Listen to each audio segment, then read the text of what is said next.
आप सभी को मेरा नमस्कार। यह आपके नेट सेट के लिए बहुत ही उपयोगी है। तो चलिए हम इसे प्रारंभ करते हैं। विद्यानिवास मिश्र 14 जनवरी 1926 - 14 फरवरी 2005। संस्कृत के विद्वान, जाने माने भाषाविद, हिंदी साहित्यकार और सफल संपादक, नवभारत टाइम्स थे। उन्हें सन 1999 में भारत सरकार ने साहित्य एवं शिक्षा के क्षेत्र में पद्म भूषण से सम्मानित किया था। ललित निबंध परंपरा में ये आचार्य हजारी प्रसाद द्विवेदी और कुबेरनाथ राय के साथ मिलकर एक त्रयी रचते हैं। पम शून्य हजारी प्रसाद द्विवेदी के बाद अगर कोई हिंदी साहित्यकार ललित निबंधों को वांछित ऊंचाइयों पर ले गया तो हिंदी जगत में डॉक्टर शून्य विद्यानिवास मिश्र का ही उल्लेख होता है। मेरे राम का मुकुट भीग रहा है। विद्यानिवास मिश्र। महीनों से मन बेहद बेहद उदास है। उदासी की कोई खास वजह नहीं, कुछ तबीयत ढीली, कुछ आसपास के तनाव और कुछ उनसे टूटने का डर, खुले आकाश के नीचे भी खुलकर सांस लेने की जगह की कमी। जिस काम में लगकर मुक्ति पाना चाहता हूँ, उस काम में हजार बाधाएं, कुल ले देकर उदासी के लिए इतनी बड़ी चीज नहीं बनती। फिर भी रात रात नींद नहीं आती। दिन ऐसे बीतते हैं जैसे भूतों के सपनों की एक रील पर दूसरी रील चढ़ा दी गई हो और भूतों की आकृतियां और डरावनी हो गई हों। इसलिए कभी कभी तो बड़ी से बड़ी परेशानी करने वाली बात हो जाती है और कुछ भी परेशानी नहीं होती। उल्टे ऐसा लगता है जो हुआ एक सहज क्रम में हुआ, न होना ही कुछ अटपटा होता और कभी कभी बहुत मामूली सी बात भी भयंकर चिंता का कारण बन जाती है। अभी 2-3 रात पहले मेरे एक साथी संगीत का कार्यक्रम सुनने के लिए 9 बजे रात गए। साथ में जाने के लिए मेरे एक चिरंजीव ने और मेरी एक मेहमान, महानगरीय वातावरण में पली कन्या ने अनुमति मांगी। शहरों की आजकल की असुरक्षित स्थिति का ध्यान करके इन दोनों को जाने तो नहीं देना चाहता था, पर लड़कों का मन भी तो रखना होता है। कह दिया, 1-1.5 घंटे सुनकर चले आना। रात के 12 बजे लोग नहीं लौटे। गृहिणी बहुत उद्विग्न हुई, झल्लाई, साथ में गए मित्र पर नाराज होने के लिए संकल्प बोलने लगीं। इतने में जोर की बारिश आ गई। छत से बिस्तर समेटकर कमरे में आया। गृहिणी को समझाया, बारिश थमेगी, आ जाएंगे। संगीत में मन लग जाता है तो उठने की तबीयत नहीं होती, तुम सो, ऐसे बच्चे नहीं हैं।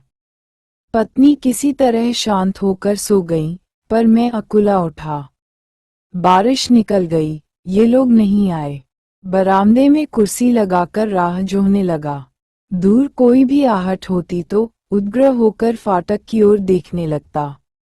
रह रहकर बिजली चमक जाती थी और सड़क दिप जाती थी, पर सामने की सड़क पर कोई रिक्शा नहीं, कोई चिरई का पूत नहीं। एकाएक कई दिनों से मन में उमड़ती घुमड़ती पत्तियां गूंज गईं। मेरे राम का गीला मुकुट। लक्ष्मण के पटुकवा, मोरी सीता के बीजे से नुरवा। चलो राम के घर वापस चलते हैं। मेरे राम का मुकुट भीग रहा होगा, मेरे लखन का पटुका, दुपट्टा भीग रहा होगा, मेरी सीता की मांग का सिंदूर भीग रहा होगा, मेरे राम घर लौट आते।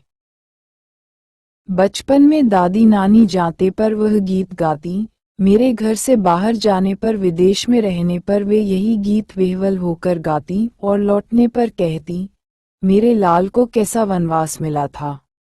जब मुझे दादी नानी की इस आकुलता पर हंसी भी आती, गीत का स्वर बड़ा मीठा लगता।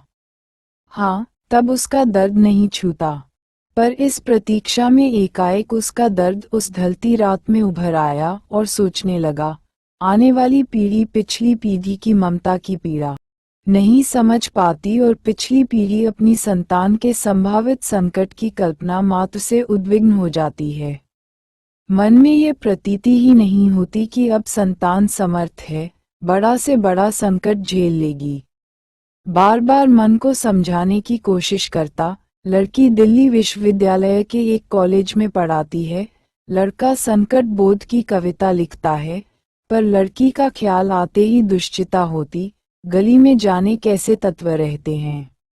लौटते समय कहीं कुछ हो न गया हो और अपने भीतर अनायास अपराधी होने का भाव जाग जाता। मुझे रोकना चाहिए था या कोई व्यवस्था करनी चाहिए थी। पराई लड़की, और लड़की तो हर एक पराई होती है, धोबी की मुट्ठी की तरह घाट पर खुले आकाश में कितने दिन फहराएगी।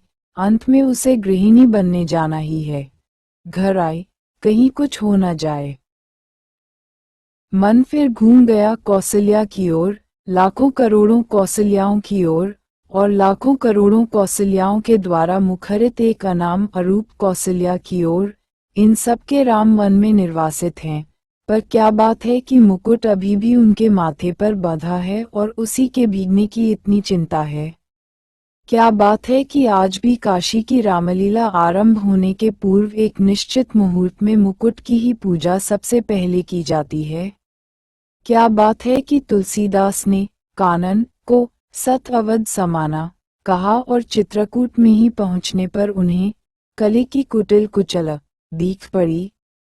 क्या बात है कि आज भी वनवासी धनुर्धर राम ही लोकमानस के राजा राम बने हुए हैं। कहीं न कहीं इन सबके बीच एक संगति होनी चाहिए।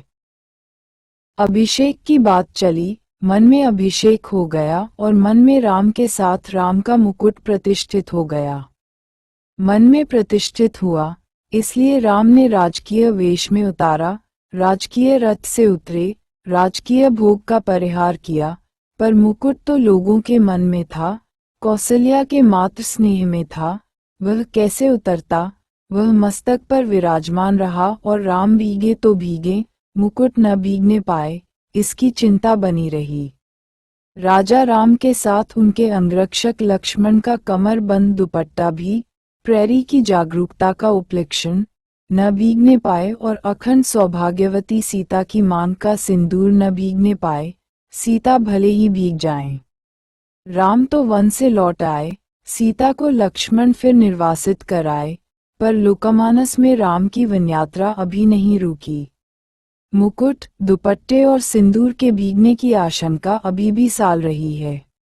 कितनी अयोध्याएं बसीं, उजड़ी, पर निर्वासित राम की असली राजधानी, जंगल का रास्ता अपने कांटों कुशों, कंकड़ों पत्थरों की वैसी ही ताज़ा चुभन लिए हुए बरकरार है, क्योंकि जिनका आसरा साधारण गंवार आदमी भी लगा सकता है, वे राम तो सदा निर्वासित ही रहेंगे और उनके राजपाट को संभालने वाले भरत अयोध्या के समीप रहते हुए भी उनसे भी अधिक निर्वासित रहेंगे।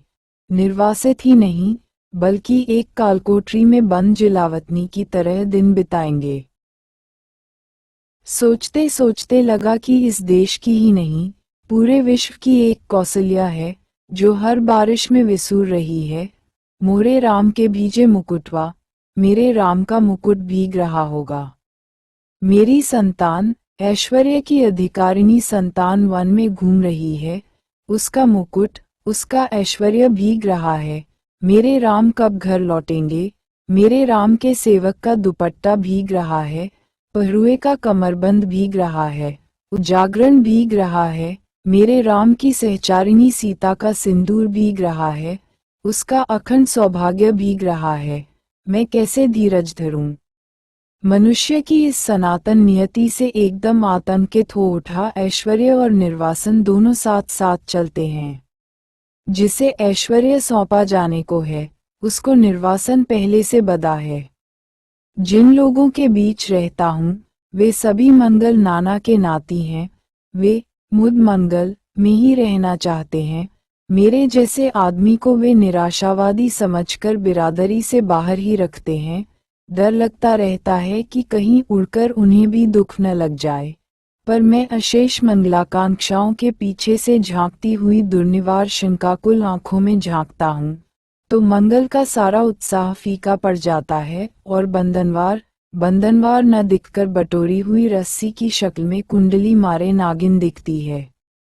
मंगल घट औंधाई हुई अधफूटी गगरी दिखता है, उत्सव की रोशनी का तामझाम, धुओं की गांठों का अंबार दिखता है और मंगल वाद्य डेरा उखाड़ने वाले अंतिम कारबरदार की उसास में बजकर एक बारगी बंद हो जाता है। लागती अवध भयावह भारी, मानो कालराती अंधियारी, घोर जंतु संपुर नरनारी, दर्पही एकही एक निहारी, घर मसान परिजन जनु भूता, सुत हित मीत मनु जमदूता, वागन बिटप बैली कुम्हिलाही, सरित सरोवर के दर्शन नहीं होंगे। कैसे मंगलमय प्रभात की कल्पना थी और कैसी अंधेरी कालरात्रि आ गई है। एक दूसरे को देखने से डर लगता है। घर मसान हो गया है, अपने ही लोग भूत प्रेत बन गए हैं, पेड़ सूख गए हैं, लताएं कुम्हिला गई हैं। नदियों और सरोवरों को देखना भी दुस्सह हो गया है, केवल इसलिए कि जिसका ऐश्वर्य से अभिषेक हो रहा था वह निर्वासित हो गया। उत्कर्ष की ओर उन्मुख समष्टि का चैतन्य अपने ही घर से बाहर कर दिया गया। उत्कर्ष की, मनुष्य की ऊर्ध्वान्मुख चेतना की यही कीमत सनातन काल से अदा की जाती रही है। इसीलिए जब कीमत अदा कर ही दी गई तो उत्कर्ष कम से कम सुरक्षित रहे, ये चिंता स्वाभाविक हो जाती है। राम भीगे तो भीगे, राम के उत्कर्ष की कल्पना न भीगे, वह हर बारिश में हर दुर्दिन में सुरक्षित रहे। नर के रूप में लीला करने वाले नारायण निर्वासन की व्यवस्था झेलें, पर नर रूप में उनकी ईश्वरता का बोझ दमकता रहे, पानी की बूंदों की झालर में उसकी दीप्ति छिपने न पाए। उस नारायण की सुख सेज बने अनंत के अवतार लक्ष्मण भले ही भीगते रहें, उनका दुपट्टा, उनका अहनिशी जागर न भीजे।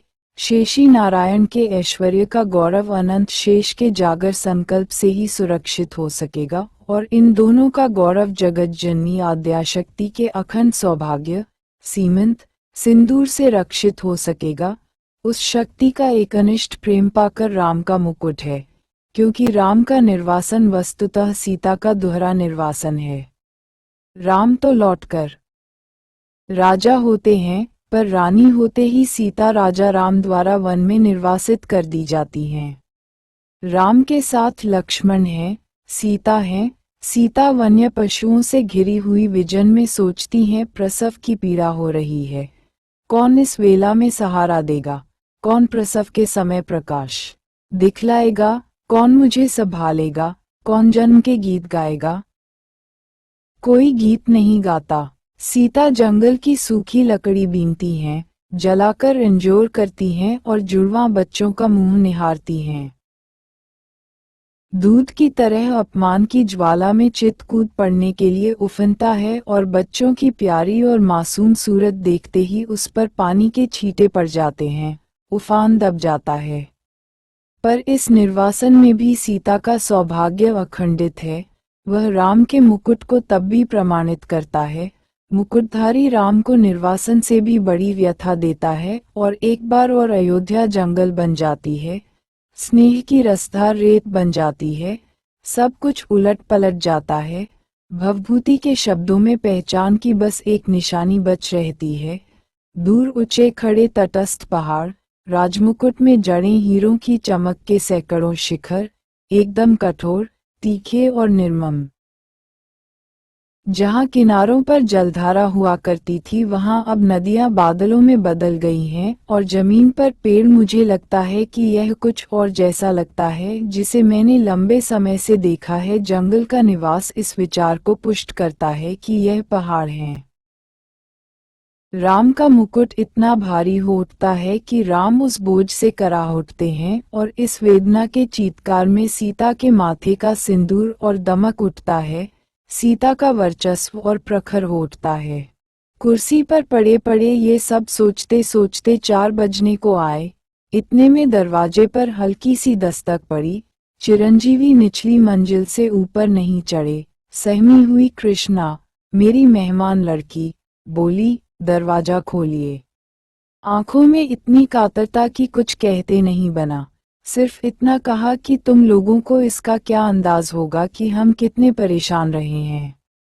भोजन दूध धरा रह गया, किसी ने भी छुआ नहीं। मुंह ढांपकर सोने का बहाना शुरू हुआ। मैं भी स्वस्ति की सांस लेकर बिस्तर पर पड़ा, पर अचेतन अवस्था में फिर जहां खोया हुआ था वहीं लौट गया। अपने लड़के घर लौट आए, बारिश से नहीं संगीत से भीगकर। मेरी दादी नानी के गीतों के राम, लखन और सीता अभी भी वन वन भीग रहे हैं। तेज बारिश में पेड़ की छाया और दुखद हो जाती है। पेड़ की हर पत्ती से टप टप बूंदें पड़ने लगती हैं। तने पर टिके तो उसकी हर नस नस से आप्लावित होकर बारिश पीठ गलाने लगती है। जाने कब से मेरे राम भीग रहे हैं और बादल हैं कि मूसलाधार धड़काए चले जा रहे हैं। इतने में मन में एक चोर धीरे से फुसफुसाता है राम तुम्हारे कब से हुए, तुम जिसकी बुनाहट पहचान में नहीं आती, जिसके व्यक्तित्व के ताने बाने तार तार होकर अलग हो गए हैं। तुम्हारे कहे जाने वाले कोई भी हो सकते हैं कि वह तुम कह रहे हो, मेरे राम। और चोर की बात सच लगती है। मन कितना बटा हुआ है, मनचाही और अनचाही दोनों तरह की हजार चीजों में। दूसरे कुछ पतियाएं भी, पर अपने ही भीतर प्रतीति नहीं होती कि मैं किसी का हूं या कोई मेरा है। पर दूसरी ओर यह भी सोचता हूं कि क्या बार बार विचित्र से अनमरेपन में अकारण चिंता किसी के लिए होती है। वह चिंता क्या पराये के लिए होती है, वह क्या कुछ भी अपना नहीं है। फिर इस अनमरेपन में ही क्या राम अपनाने के लिए हाथ नहीं बढ़ाते आए हैं। क्या न कुछ होना और न कुछ बनाना ही अपनाने की उनकी बड़ी हुई शर्त नहीं है। तार टूट जाता है, मेरे राम का बहुत तार टूट जाता है, मेरे राम का मुकुट भीग रहा है, ये भीतर से कहा पाऊं। अपनी उदासी से ऐसा चिपकाव, अपने सखरे से दर्द से ऐसा रिश्ता, राम को अपना कहने के लिए केवल उनके लिए भरा हुआ हृदय कहाँ पाऊं। मैं शब्दों के घने जंगलों में हिरा गया हूँ। जानता हूँ इन्हीं जंगलों के आसपास किसी टेकड़ी पर राम की पर्णकुटी है, पर इन उलझाने वाले शब्दों के अलावा मेरे पास कोई राह नहीं। शायद सामने उपस्थित अपने ही मनोराज्य के युवराज, अपने बचे खुचे स्नेह के पात्र, अपने भविष्यत के संकट की चिंता में राम के निर्वासन का जो ध्यान आ जाता है, उनसे भी अधिक एक बिजली से जगमगाते शहर में एक पढ़ी लिखी चंद दिनों की मेहमान लड़की के एक रात कुछ देर से लौटने पर अकारण चिंता हो जाती है। उसमें सीता का ख्याल आ जाता है। वह राम के मुकुट या सीता के सिंदूर के भीगने की आशंका से जोड़े न जोड़े, आज की दरिद्र अर्थहीन उदासी को कुछ ऐसा अर्थ नहीं दे देता जिससे जिंदगी ऊब से कुछ उबर सके। और इतने में पूरब से हल्की उजास आती है और शहर के इस शोर भरे बियाबान में चक्की के स्वर के साथ चढ़ती उतरती जंतसार गीती हल्की सी सिहरन पैदा कर जाती है। मोरे राम के भीजे मुकुटवा और अमचूर की तरह विश्वविद्यालयीय जीवन की नीरसता में सूखा मन कुछ जरूर ऊपरी सतह पर ही सही भीगता नहीं तो कुछ नम तो हो ही जाता है, और महीनों की उमड़ी घुमड़ी उदासी बरसने बरसने को आ जाती है। बरस न पाए यह अलग बात है, कुछ भीतर भाप हो तब न बरसे, पर बरसने का ये भाव जिस ओर से आ रहा है उधर राह होनी चाहिए। इतनी असंख्य कौशल्याओं के कंठ में बसी हुई जो एक अरूप ध्वनिमयी कौशल्या है, अपनी सृष्टि के संकट में उसके सतत उत्कर्ष के लिए आकुल, उस कौशल्या की ओर, उस मानवीय संवेदना की ओर ही कहीं राह है, घास के नीचे दबी हुई। पर उस घास की महिमा अपरंपार है, उसे तो आज वन्य पशुओं का राजकीय संरक्षित क्षेत्र बनाया जा रहा है। नीचे धनकी हुई राह तो सैलानियों के घूमने के लिए, वन्य पशुओं के प्रदर्शन के लिए, फोटो खींचने वालों की चमकती छवि यात्राओं के लिए बहुत ही रमणीक स्थली बनाई जा रही है। उस राह पर तुलसी और उनके मानस के नाम पर बड़े बड़े तमाशे होंगे, फुलझड़ियाँ दगेंगी, सैर सपाटे होंगे, पर वह राह धनकी ही रह जाएगी। केवल चक्की का स्वर, श्रम का स्वर ढलती रात में, भीगती रात में अनसोए वात्सल्य का स्वर राह तलाशता रहेगा। धन्यवाद। आगे के लिए किस मेरे ओर द्वारा राम बनाए मुड़े गए होंगे, YouTube चैनल बारिश हिंदी से की दुनिया बचने के के माध्यम लिए, से देख व सुन सकते हैं। किस ओर बता दो सखी।